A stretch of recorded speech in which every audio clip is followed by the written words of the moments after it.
So this is Gachagwa's statement after conducting a rally in Kikuyu despite the police disrupting his well-organized rally today. So Gachagua ameweza kusema kwamba Mr. William Ruto and Kimani Ichung'wah are the greatest political cowards in this country. The use of police, live ammunitions, and tear gas cannot stop an idea whose time has come. Thank you, that great people of Kikuyu, for your bravery, courage, and resilience.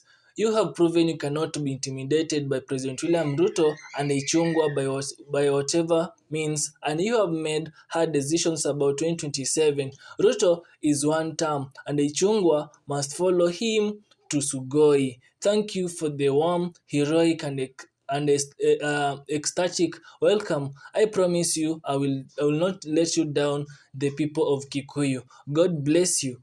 And that is the Twitter and X post that he has posted just right now, and he has said that appreciate sana ile love, ile upendo umemuonyesha. Gachagua ameappreciate sana, amesema kwamba mmemuonyesha kwamba nyinyi hamuogopi, hamuko easily intimidated by the threats of President William Ruto and Kimani Ichung'wah. Kumbuka kwanza jana Kimani Ichung'wah aliweza kusema kwamba yeye hana mpango kama hizo za kupanga guns aende kumataki, ila Gachagua ndiye anajipangia ndio apate sympathy votes.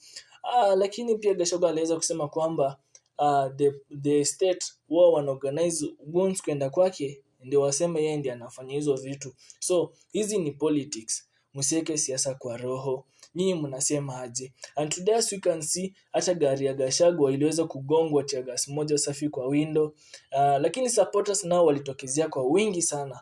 Let me say the truth. Ni ukweli nao walitokezea kwa wingi. Lakini askari nao ni nani? Waliwadisperse vibaya sana. Waliwafukuza na kila mtu akaenda nyumbani. So guys, thank you for tuning in on Kenya News Wave. This is your presenter, and don't forget to subscribe, don't forget to leave a comment and tell me